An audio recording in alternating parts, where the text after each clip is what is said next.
Welcome to the Center Mid Philosopher. This episode is brought to you by Augustus Royale Fashion. Life's not black and white, it's gray, and gray is beautiful. Check out the brand below in the link.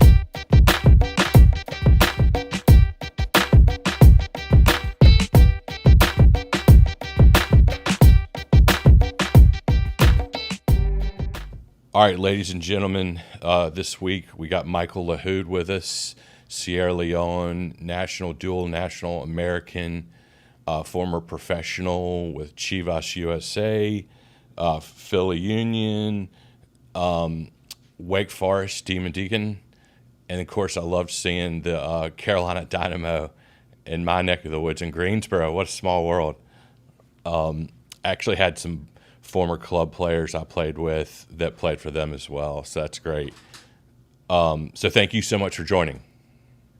Yeah, thank you for having me. It's amazing how serendipitous the world works, and especially in a game like soccer, how serendipitous things work. So just number one, thank you for having me. And number two, love the spread of jerseys in the background. Oh, man, thank you. I've got a bit of a problem. My wife is about to make me live in the backyard, but at least they're sort of being put to good use. So I'm a huge jersey aficionado, and I love the kit Fridays you guys do on Morning Footy. No, that's awesome. I remember being up in Connecticut, being up with CBS Sports, and when they told me that come up, but the most important thing you can pack isn't a blazer, isn't a nice shirt, it's a kit. And I was like, whoa, this is sick. That's when you know you got a killer job. Yeah. Well, and so for the viewers and listeners as well, my dream come true show, CBS Golazo show, Paramount Plus, Morning Footy is essentially a Sports Center type show for soccer. And it's incredible. It covers everything all over the world. Certainly plenty of MLS, Women's World Cup, you name it. And Michael has been on quite a bit.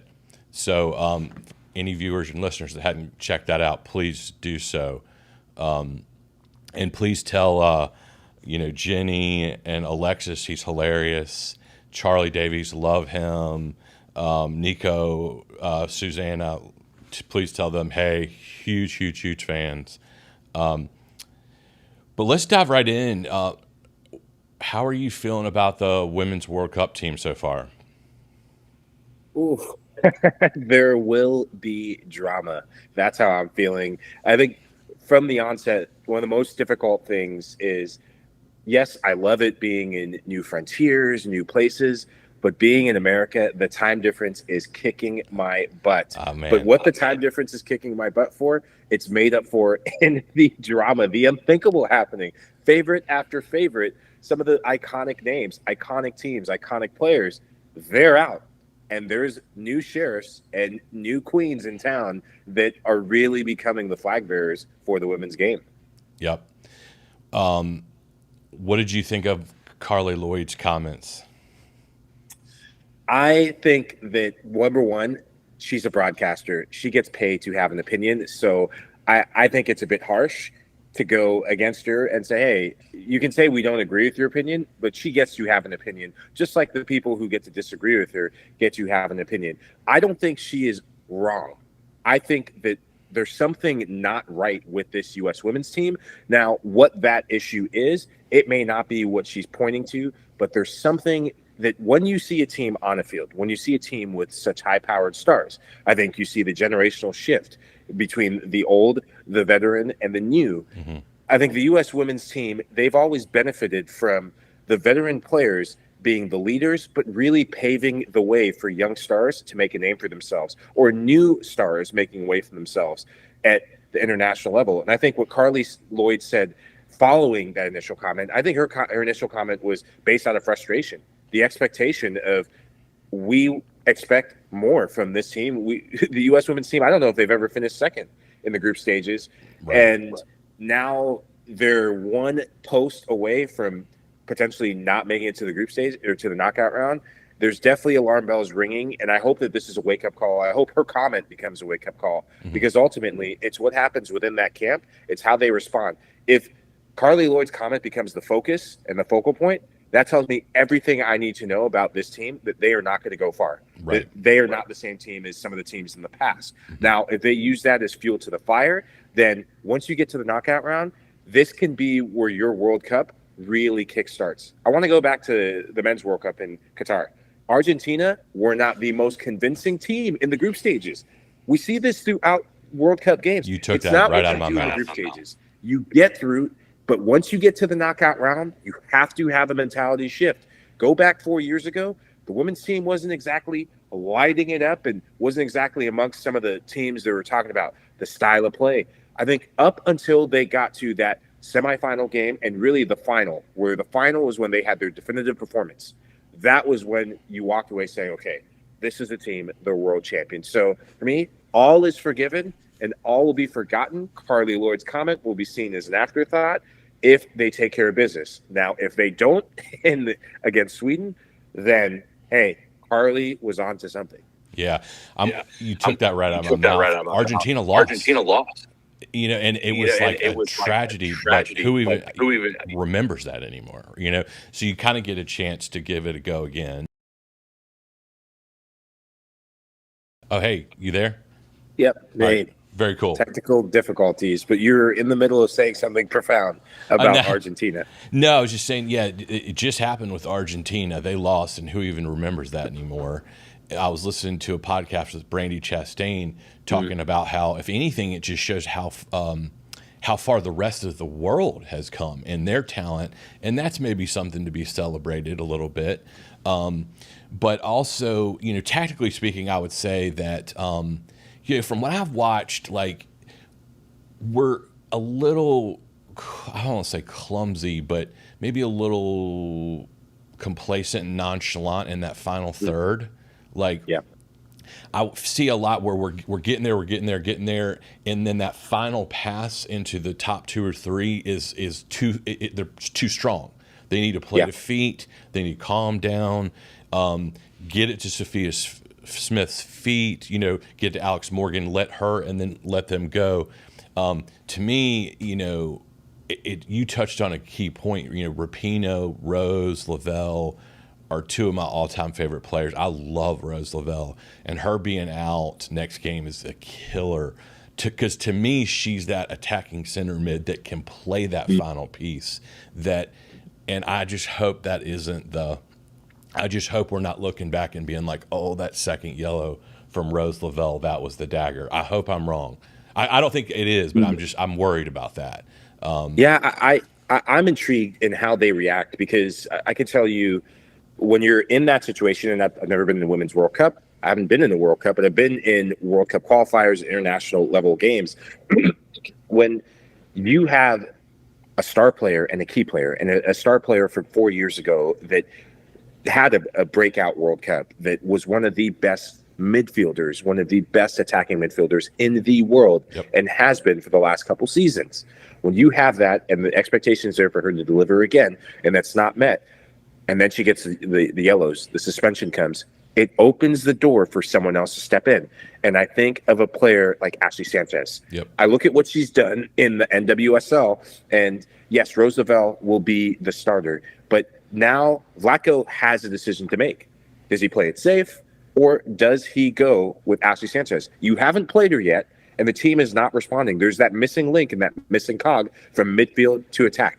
The U.S. women's national team, when they're at their best, yes, the Mia Hamms, the Abby Wambachs, your goal scorers. But what makes them lethal is goal-scoring midfielders, is having that person, that player who can really be that dynamic edge. Megan Rapinoe, last World Cup, yes, Alex Morgan doing her thing, Rose Lavelle, but Megan Rapinoe giving creativity from out wide, coming in, playing in the half spaces, being able to cross, shoot, dribble by people. That gives teams and then balances teams in ways that it becomes a headache. Because if now you put all your focus on that player in midfield, then the Alex Morgans, then the Sophia Smiths, then the Trinity Rodmans, who are creating half chances, but it's almost like they're trying so hard because there's so much disconnection from back to front. They're back to midfield to front.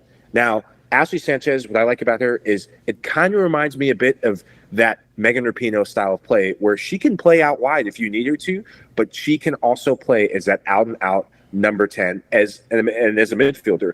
Go back and watch the tape. That game where Sophia Smith balled out. Yep. Portland Thorns, best team in NWSL right now. Washington Spirit coming into town. It was the Sophia Smith, Ashley Sanchez show where they were going back and forth, neck and neck. And Sophia Smith won undoubted quality, just a star in the making and really a star on the rise. But that is the player and that is the position, that is the space I'm looking at. Also, at what point do you move Julie Ertz back into midfield? I think Andy Sullivan, she is steady. She is consistent. You know what you're going to get from her. But I think where the U.S. is getting broken down is teams are really, when they break on the counter, they're doing a good job of maintaining possession. What the Dutch did was as soon as they got the ball, they didn't just hoof it long. They were moving the team side to side. The U.S. women's national team send 4 or 5, sometimes 6 players in attack. It takes a while for those players to get back. And when teams move you from side to side and they're moving your defensive midfielder from side to side, your defensive midfielder needs to be mobile and cover a lot of ground. I think mobility is something that favors Julie Ertz a bit more. And I wonder if those two decisions, you have Alana Cook, who is a very good footballer, who is waiting in the wings, hasn't been playing center back. I think that why not put Alana Cook at center back with Nikki Germa, move Julie Ertz in midfield, and play Ashley Sanchez in that Roosevelt role and see what happens. Man, I love it. That's killer insight, and I think you're right. They do need a little bit more stability through the middle.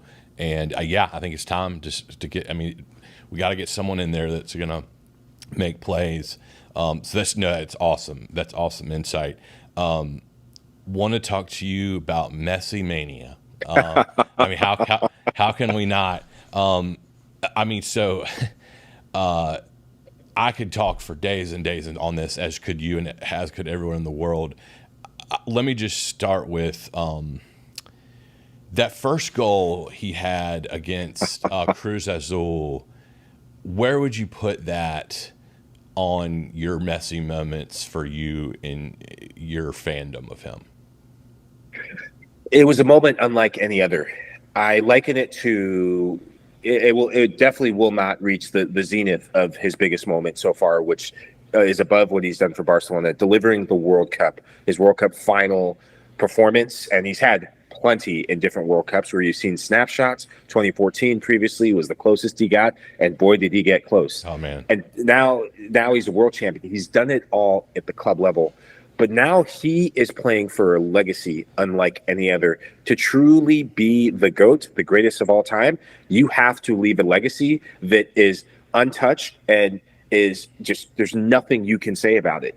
That goal, that just kickstarts a conversation that puts him into a stratosphere of his own. It reminds me a bit of when I played against David Beckham. There was a free kick moment that I remember having where that sense of helplessness when the ball gets to the top of the box and you're looking there and the game is tied and you're thinking you've done just enough. If we just get through this moment, we give ourselves a chance. And as soon as he stepped up, I remember there's a camera angle where he steps up and you see the fans and it's from behind and he just looks up.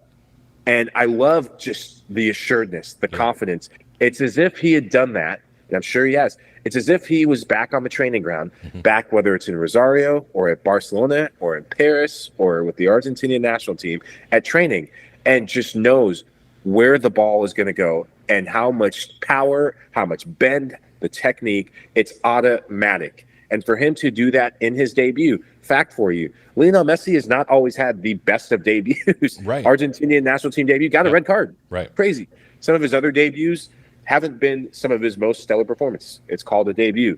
So for him to be on this side of his career, 20 plus years being a professional footballer, and the whole world is watching, and make no mistake, the entire world is watching, doesn't matter what time zone, everyone was stopping to take in, what is this Messi fella doing in America?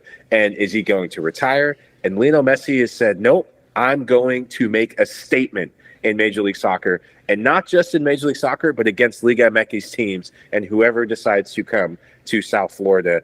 That is game, set, match. That is the winning killer mentality that sets him apart.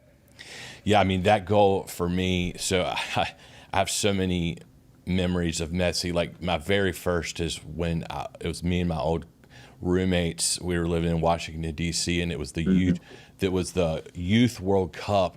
It might have been the U20 when the USA was playing, and it was like back. I think maybe Question was on that team, Michael Bradley, and no one had ever heard of Messi before. No one ever. He came on at halftime, and we were like, "Who in God's name is this guy? Like, this is unbelievable." And then it was like, "Oh, well, Barcelona owns them, but they hadn't really been paying him a whole lot of attention. They put him on the starting team right away, and the rest is history." That was one moment. The hat trick against Real Madrid, that chip he had when he played against Mexico, that like 30 yards where he hung the goalie, the goal against Manuel Neuer, the World Cup final. But for me, that goal, my Inter Miami debut, I mean, it's, for me, as an American fan and as an MLS fan, it's a top 5 Messi moment for me. Now, I know it doesn't have the same. I mean, there's almost thousands of moments you could pull from, but I just remember, I literally was almost in tears. I was just like, I said to my wife, I was like, if he scores this, I mean, it there was rumors that, did someone pay someone $1 million? Like, it was so cinematic that it was almost. It was just one of those, like, I will never forget that moment. And then, of course, he's just been crushing it. And I watched last night with my son, and my son's 7 years old. His jaw dropped when he hit that first goal. And it's just been unbelievable. I will ask you this one question, though, about it. So let's say a pendulum of 10 being like, this is the most epic start, as fantastic as it could possibly be for Messi to begin in MLS, and then 1 being, he might be making the MLS look maybe a teensy bit too easy. I'll give you my answer, is because last night was good. I thought it was a great game. It was a good game. The Cruz Azul game was great. Atlanta United game, I was almost like, I'm a little bit embarrassed. Like, I hope there aren't people watching, because it looked like Atlanta United wasn't even trying or something. Did you have the same feelings? Yeah, the teams that Lionel Messi and his team are beating, they're doing it because Lionel Messi has a bit between his teeth, and it's Lionel Messi. Sergio Busquets needs to be addressed as well.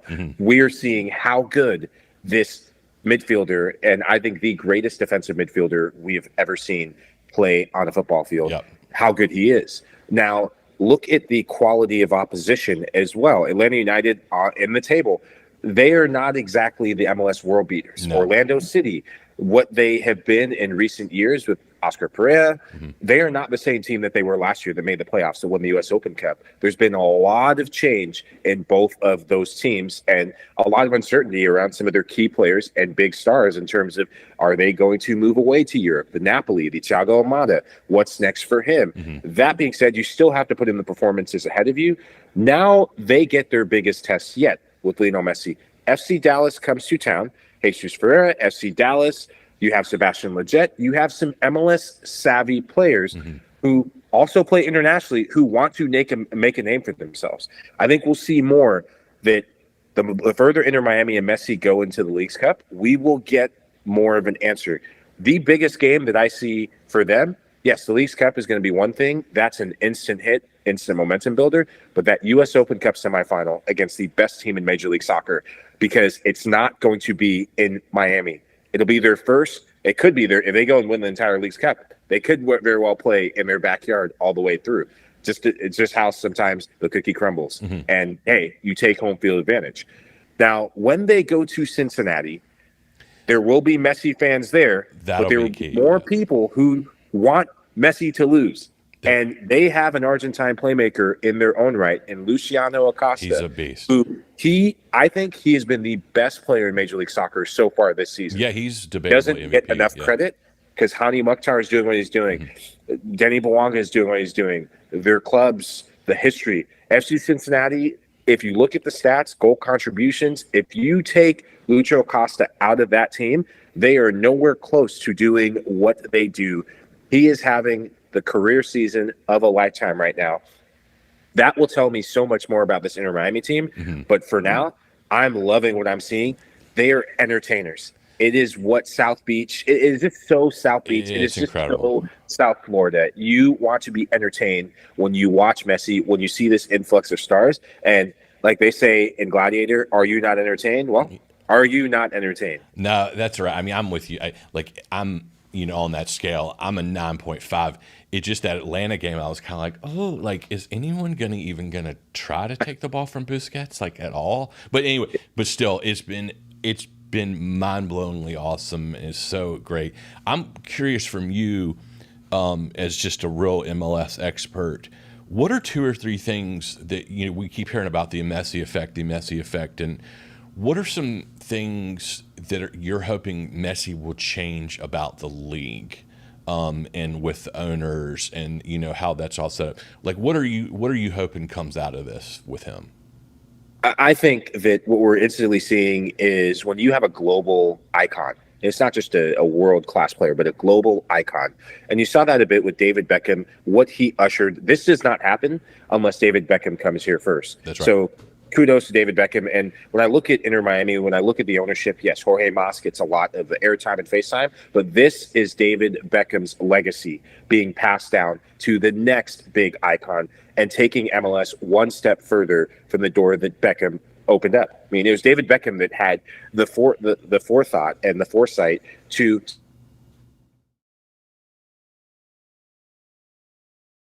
we're talking about David Beckham and, Messi and what the Messi effect. Yeah. So as I get off my soapbox about David Beckham, because I'm a big David Beckham fan, if you didn't notice. Yeah, me too. Love him. But what I think the Messi effect really opens up is when you're in Major League Soccer, and you see it with different leagues have to have something that attracts different global icons and different stars. The Premier League has the history. It has the TV money. It has the shiny thing. PSG, they have unlimited resources. We're seeing it with the Saudi Pro League is, hey, here's a blank check. So you, your family, your family's family, and your auntie and all your other aunties on your mom's side will never have to worry about money again. For MLS, you are selling the opportunity to leave a legacy of a lifetime. And when you're Lionel Messi, when you've won everything that you possibly can in the club level and at the international level, you need a new challenge.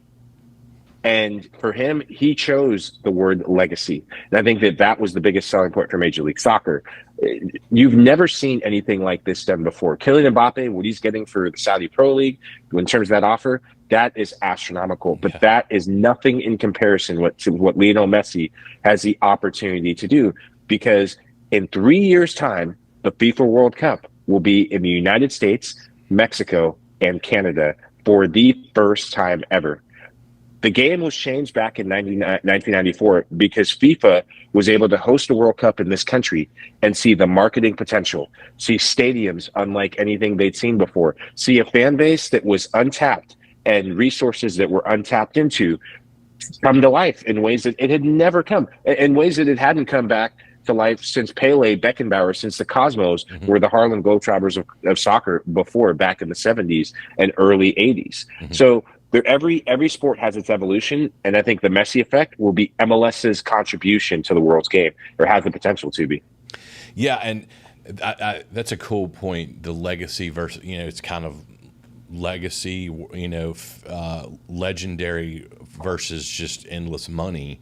And I'm hoping that the league owners will quickly change the DPs from 3 to 5. I hope they'll drastically increase the salary cap, because the thing with Messi is, like, he may not be here 5 years. I mean, it might just be 2 or 3, and we better strike now. The good thing is that we are seeing it. I mean, Busquets and Alba right away, Suarez debatably. Then you've got other teams, and then Facundo Farias. That's that's a Messi effect. Chucky Lozano is being rumored to LAFC, so I feel like you're seeing it happening. But I get it that they have to kind of keep it tight, but they got to start loosening it up a little bit, because this just opportunity won't come around again.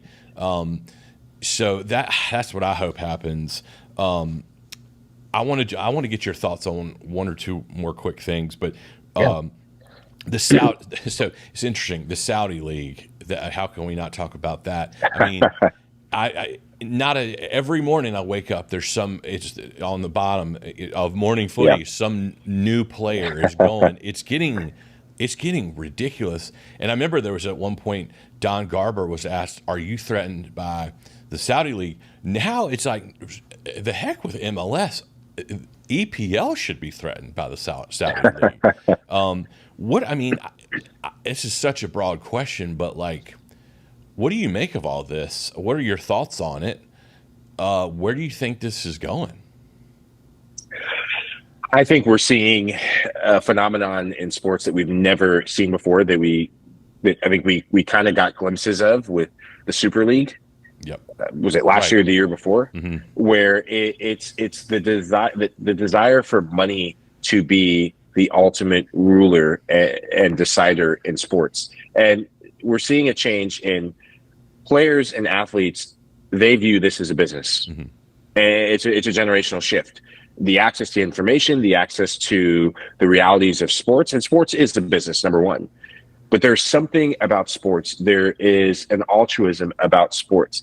And for the soccer, footballing purists, that if you have that purity about the game, then there's something that does not sit well with you. It does not sit well with me to see this over the night movement that is money driven and opportunity driven. And it's almost like looking into the souls of all these footballers and saying, what would you do would you sell your soul or one part of your soul for money? And now it's so hard because none of us are being asked to move to Saudi Arabia and move for an opportunity of a lifetime. So you will never have to worry about money again. These are footballers who are making a lot of money, by the way. Right. They're not making chump change. I know. So that has to be addressed. But every footballer has their own decisions. And I'm intrigued to see what happens in the European game this season, because you will not have some of your players that were key contributors. Look at some, like N'Golo Kante, won man of the match in the UEFA Champions League. You saw the impact of Chelsea not having him. Yep. You saw the missing link. This is a guy that was one of France's most integral players only a couple years ago. Yep. And you're seeing this domino effect. But what I do like that isn't talked about enough as well in this transfer window, yes, what's happening with the Saudis, money is making an impact. We see it with Live Golf. Money is making an impact, and it's changing the game in sports. But what I do like is some players are making a different decisions. I applaud every single player that is making a decision to go back to their childhood or their storied boyhood club. I think of Angel Di Maria. Yep. There was talk about him potentially coming to Inter Miami, and that still happens. Maybe that's a waiting on the rule of expanding DPs or whatnot, because he's not going to come cheap. But for him to go back to Benfica, that says a lot. That gives me hope to see other players go back to some of the clubs where they started, or go to another opportunity where they could have easily taken the money and ran. I look at Manchester United and Andre Onana could have easily taken money. We'll see what happens with Romelu Lukaku. That's a player who was he has a story that is unfinished, from the World Cup to the Champions League final to what he did at Inter last year. And I would love for him to just prove the doubters wrong and give it one more go. You can always take the big money move, but give it one more go. You owe it to yourself. You don't owe it to any of us, but that question of what do you owe to yourself and what do you owe to your family and whatnot, everyone has their own decision. But as a soccer purist, I'm a little bit concerned with this over the night movement of just, hey, what's your price? What's your asking price to get you to move over here? We all have a price.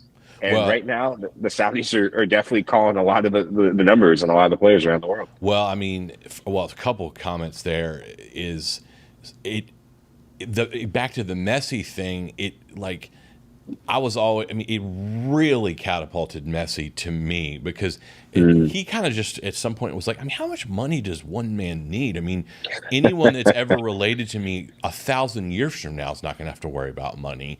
I mean, how much money do you need? I'm going to go where I want to play, where I'm happy, and where, you know, to your Yeah. legacy point. And the other thing is, what's the price of your soul? Well, ask Jordan Henderson that question. I mean, again, hey, listen, I'm not judge whatever, but you know, he was. I know that a lot of people, particularly in the LGBTQ community, are fairly devastated because he was sort of their standard bearer, and and all power to him for being such a great representative of that. So I'm not taking anything away, but there was a price. I mean, and he left, and so I just know that a lot of people are upset about that. And to your point, it is unearthing some. I mean, it's showing some ugly side of it, and it's you know, does feel like it's ripping the soul a little bit out, but you know, all power to them, and maybe it, you know, becomes a wonderful league, and hey, maybe even we get a thing going where some of those teams come over and play the MLS teams. I mean, hey, we're all for it. Yeah. I just want to add something to that. I think the one thing that I'm most intrigued about is not seeing Cristiano Ronaldo, is not seeing the possibility of Mbappe, which like that's a whole topic in itself. Right. Is not seeing some of these European names go there. I'm forever a fan of the grassroots of football. Mm-hmm. And if these stars go there and the quality of the domestic league impacts the Saudi domestic players who play for the national team, who help them build on the legacy that they have built and are leaving after that World Cup win against Argentina, if that is the fruit, and if that is what we see the domino effect leads to, then hey, I am for that. But if it's all about just the shiny new object, okay. But you could also argue that other leagues have done a lot of similar things, but we've never seen anything like this. We've seen that happen with the likes of PSG, just giving blank checks to players just to lure them to Liga. We've seen that in Man City, the financial breaches and all that stuff, and they have an issue. This guy, we need a striker. Blank check, Erling Haaland. Yeah. Best up-and-coming striker right now, next to Kylian Mbappe. Let's go buy him. Right. Okay, we need this. The football is just moving in a direction where there's just an exorbitant amount of money, and that is why I think at the end of the day, the best thing that can happen moving forward for football is for a team that has a grassroots focus.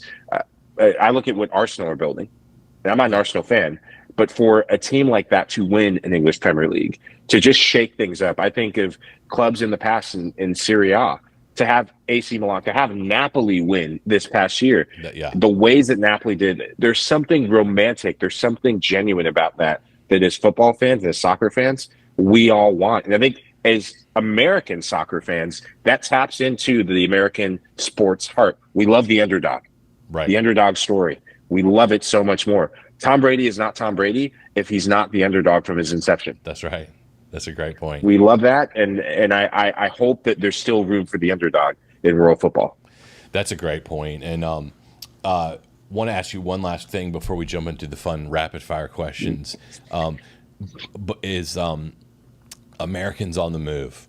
Man, boy, I'm excited. I'm nervous. I'm stressed.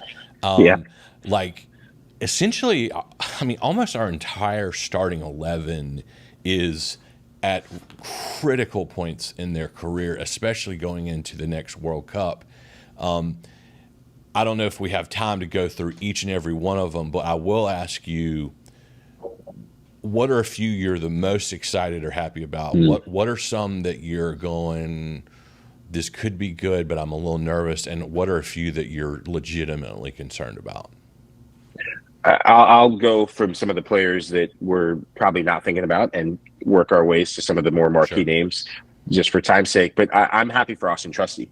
Yeah, to get a move, a lone move. He was always going to get a move, but to get a move to a team that's just on the rise right now, where he's going to get minutes, and it has that DNA and fabric of the level that he just was on loan to at Birmingham City in the championship. That's great. I look at what Chris Richards is doing with Crystal Palace. To have that sense of camaraderie within your league, it goes a long way. I've heard from former U.S. men's national team players who have been in Europe, and they say one of the hardest things when you get to a Premier League, when you get to a top league, is you realize how American you are. You are oftentimes one of one or one of two, and your closest ally and confidant is probably someone who plays on a different team than you because you play for the same national team. There's things culturally that you relate to, and the sense of burden of being a U.S. MNT player, you carry that sense of burden, and that can bond you. And then I go to a Brendan Aronson. I'm so happy for him to be in a league like the Bundesliga, to go on loan. I think that is a very good move for him because right now, the Americans are the scapegoats for what happens at Leeds. Amongst the fans, amongst the British media. That's terrible. Look, Brendan Aronson was not the reason why Patrick Bamford, who is getting away with murder, Patrick Bamford was not good. Patrick Bamford had struggled with injuries, but he was a shadow of himself, missed chance after chance. Luke Ayling, captain, yes, but Luke Ayling scoring own goals, good on one end, not good one. I mean, you can go through the roster. It was a collective, shambolic thing that happened at Leeds, and hopefully they get that right. But Brendan Aronson going to a team like Union Berlin that likes young players. And then in the Champions League, right? In the Champions League, he is taking a step up. And the German Bundesliga is a league that is rewarding outside of Bayern Munich. You look at what Dortmund's doing. Gio Reyna being there is going to be a big thing. But the Bundesliga, the Leipzigs, these clubs, it's becoming a younger league than it ever was in the past. And then I go to the top of the pyramid. Timo Weah, I'm intrigued. I don't know what to think about that move to Juventus. One of the positions he did not like playing, and he didn't really thrive in as much for Lille, was wingback. Which is what you go to Juventus under Max Allegri, you're playing wingback. Timo Weah, very good playing out wide, being more as an out-and-out winger. He showed it in the World Cup. Getting to the end line, whipping in crosses, being able to have that flexibility, playing closer to the striker. In that 3-5-2 system for Juventus, your job is to get up, but to also get back and whip in crosses. He's a good crosser of the ball. I'm intrigued to see what happens there, because Juventus are not in a good way right now. A lot of issues with that club. And then the big name, the two big names, but the big name right now, Christian Pulisic. The move to AC Milan, that is something that I'm not sure how to feel about that. He will play and he will get a lot of minutes, but he's going to an AC Milan team where the expectation is very, very high right now. They have who I think is one of the best young players in the world in Rafael Leao. Oh, he's incredible. Olivier Giroud. Love him. They have something going, and to come in and to replace Brahim Diaz, who in the last 2 seasons for Milan has been a bit of a revelation. It's a different sort of player profile. He is going to be playing with an added sense of pressure. Yes, new scenery, but he will have to hit the ground running, and running fast in Milan, because Serie A fans and Milan fans, when you're the outsider coming in, you have to hit the ground running, because those whistles can come fast. And now you're playing with a new sense of burden of, oh, I left Chelsea and now I feel burdened. But if he hits, the grass can be greener on the other side, and sometimes the grass is not. So that is the player I'm keeping an eye on, and that is the move. And last but not least, Flo Balogun. Please, Arsenal, let him go. Let him go where he's going to get minutes. I would love to see him at Inter Milan. I would love that. I like the possibility of that. No Lukaku, Lautaro Martinez. There's really good chance that Inter are in need of a striker. Right now they're looking. Really, one of the players that he'll be going up against is Morata. Thuram, but also Joaquin Correa. I think that because Simone Inzaghi, he rotates his strikers, and Lautaro Martinez is the one who plays a lot of minutes. But whether in Champions League, Coppa Italia, Serie A, you will get minutes as a striker. All the other positions are pretty set, but he likes to keep his strikers fresh so they can do the defensive work and counter. So I think Flo Balogun, that is the biggest one that I'm intrigued by the most this summer. Those are all good. And the reason I mentioned Morata is because I know Inter was looking at him as well as maybe an alternative to Balogun. I hope it's Balogun. I'm with you. So like Pulisic to AC Milan. AC Milan is like one of my all-time favorite childhood teams, but to me, they're like a top, like one of the biggest names in the world, like of history of soccer. And if he makes it and makes it big there, that could not be a bigger deal. But the stakes are massive. And I just look at players like who was probably one of our best players in the last World Cup was Tim Ream. And it's because he gets consistent minutes with Fulham. And so when I see, Tyler Adams, there's been rumors here lately that Aston Villa's getting close. Like that could be a great spot for him. Your point about Aronson to Union Berlin, that's perfect. I just think that, when I'm excited about Balogun and Tim Weah and Pulisic, but Juventus, Inter, and AC Milan, like there is no second. I mean, you better crush it, or you're forgotten, and it could be another Chelsea situation all over again. And I just feel like we need McKennie, Balogun, Musa, Adams, Aronson, Reyna. We need these guys playing regular minutes. Wherever they got to do it, they got to play regular minutes for a couple years going in, because this is as big as it's going to get with the World Cup being on our soil. We got to do it. And it's just critical that these players find the right homes. Well, here, let's jump into the rapid fire, if that's cool with you. Yeah, absolutely. Okay, so we ask everyone this, and it's just the fun, age-old. So right off the top, Ronaldo or Messi? I used to be Ronaldo, but after some recent comments, I'm Team Messi. It's so funny you say that, because if you listen to older episodes, I used to say Ronaldo, because I grew up a diehard Man U fan, and when he was at Man U, that was almost like the peak of anyone I've ever seen, the Man U Ronaldo. And I still hold a special place in my heart for Ronaldo, but like what Messi's done coming to MLS lately and everything, I think I'm kind of with you on that one. Messi or Maradona? Ooh.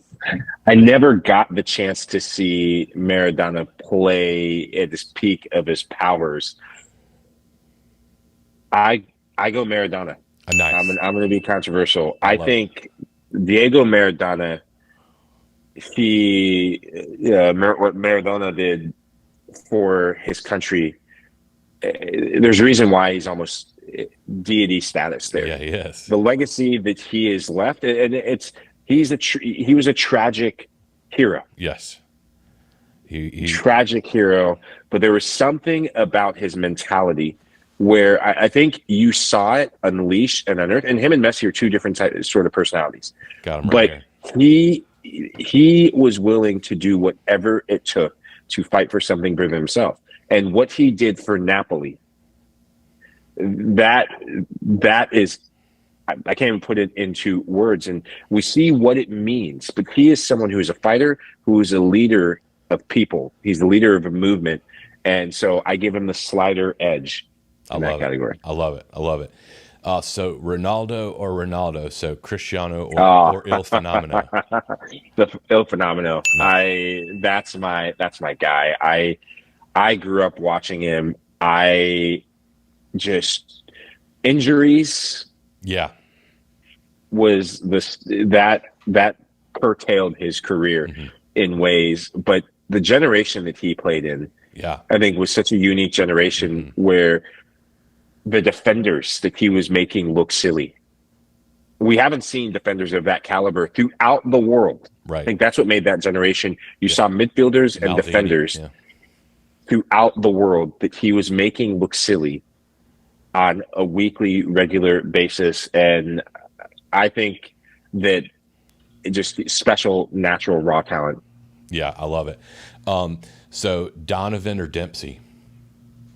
The deuce. The deuce is loose. Nice. Love it. If Landon ever sees this, sorry, man. But what Clint Dempsey proved, I like the fact that he went to Europe and he was able to prove it there. That he's a fighter. He was able to survive manager after manager and still was able to thrive and come to Major League Soccer. Still got his MLS Cup. Yep. Although it was towards the end, still got that MLS Cup, that elusive MLS Cup trophy. but still was able to win in different places and was part of a Fulham team that I think made it to a European final. Yep. So oh yeah, that goes a long way, and very different players. Kind of, are they a forward? Are they a midfielder? Mm-hmm. Similar in that, right? But just had that mental edge that I like. Yeah. Apropos to the name of the show, who's your favorite center mid of all time? Ooh, favorite center midfielder of all time, Andres Iniesta. Oh, nice. I tell you, one of the cool things about doing this show is I'm keeping a running tally over all these things to end some debates. I tell you, Iniesta he might be the front runner right now, honestly, on that answer. Interestingly, he's up there. Get a lot of Zidanes, of course. Yeah. A couple Ronaldinhos. Cantona, I was kind of but anyway. But yours is a popular one. That's a really good one. Andres Iniesta. What you took for granted at times seeing for Barcelona, because so much emphasis was put on Messi, rightfully so. You got to see with the Spanish national team 2012. Yeah. What he did at that Euros. Man.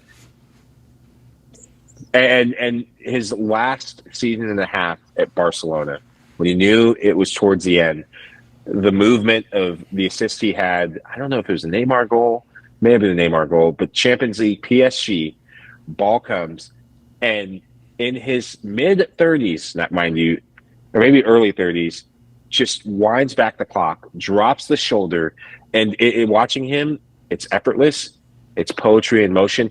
Similar attributes you hear is in Zinedine Zidane, but there's something that you just can't hate about Iniesta. He's one of the gentlemen of the game. Yep. And I love people and ambassadors for the game who are the gentlemen of the game. Another midfielder, Clarence Seedorf, kind of has that gentleman of the game sort of status, but Andres Iniesta, just absolute magician.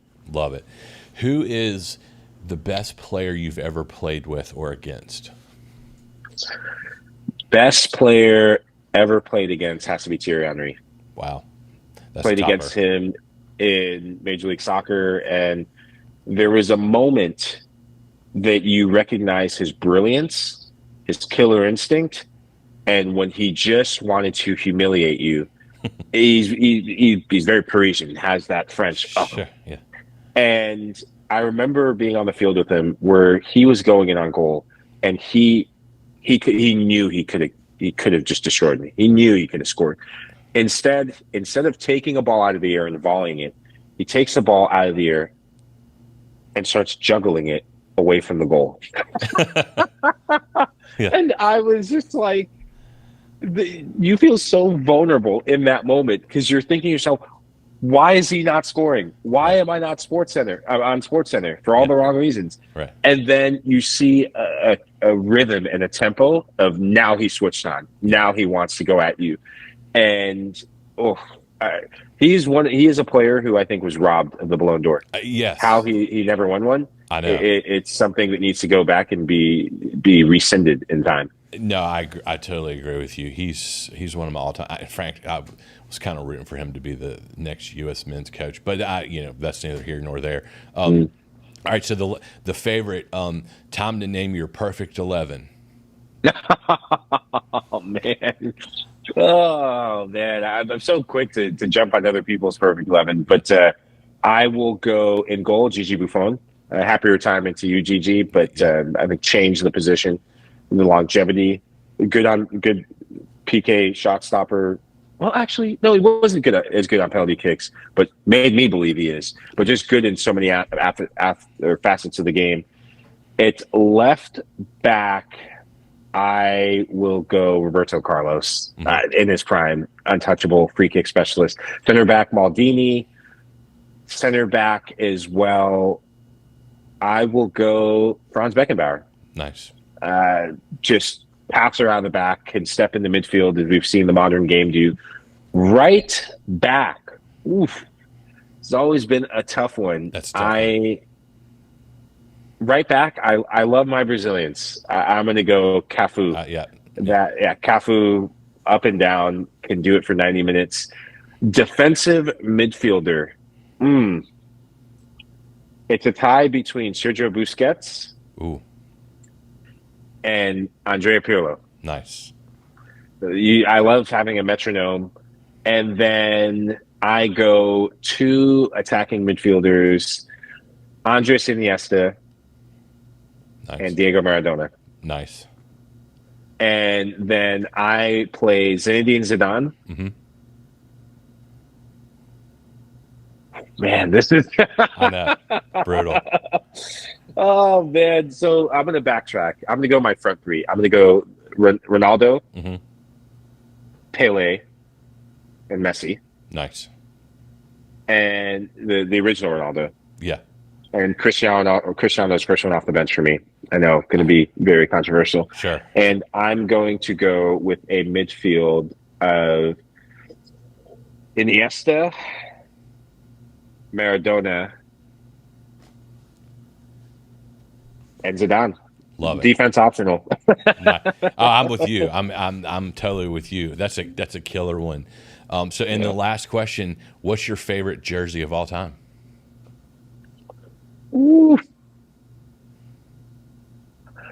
I'm going to go 2002 U.S. men's national team Nice. World Cup, Love it. because that impacted me, my generation, impacted Major League Soccer, impacted so much that we see. But that's an iconic jersey that's seared in my brain and in my memory. I love it. What about you? I think I have so many. If gun to my head, I think I'm gonna have to go the iconic Germany. Yeah. The iconic. That's definitely. Yeah, that's probably my number one. Number two is probably the retro Lazio with the eagle. Oh yeah. That's a I great love that one. I also loved the Holland. God, what is it, like 88 with the Van Basten? That's probably number three. Those are probably my top three right there. Yeah. But well, Michael, this has been an honor and a pleasure. I can't thank you enough. Put in a good word for me at Paramount Plus. I'm kidding. No, but tell all of them I'm a huge fan. I keep doing awesome stuff. Let's keep in touch, man. I'm rooting for you, and would love to have you on some other time if you're ever willing. Yeah. But this has just been beyond my wildest expectations. My kids and I watch you almost all the time that you're on. They were blown away that you were even going to come on. So thank you so much. No, thank you. Thank you for the kind words, and thank you for having me on. As I said before, yes, I would love to come on again. Thanks, and man. I will definitely be passing on just this opportunity and the sentiment philosopher. Thank you to the Golazo Network cast, and just let people know one of the best pieces of advice and things that a mentor and a coach said to me was pay it forward. Because you never know when you are going to be that person who is in that moment of really growing something. And so keep doing this, because you never know where this leads. You never know who's watching. You never know who comes on. And with the World Cup in mind, I love this, because this was not happening 4 years ago. No, definitely not 4 years ago, because we didn't make the World Cup. Right. So to see things like this, to see Greensboro, North Carolina, the Carolina Dynamo, that gives me continued hope and confidence that the game is growing in ways that it needs to be, a light needs to be shined on. So thank you for doing what you do. No, thank you, man. I'm a big fan. I would do it in the dark with no one watching. I would do it for fun, because it's just my love. I have always loved. I played growing up 6 days a week my entire life. Oh, that's awesome. Played ODP and played with a bunch of guys that played in the MLS, and so this is my true love, and it's just been a real honor, and thank you so much, and I really appreciate it. All right, buddy. You're welcome. All right, see you, man. Thank you. See ya. Bye. Thank you. Have a good day. You too.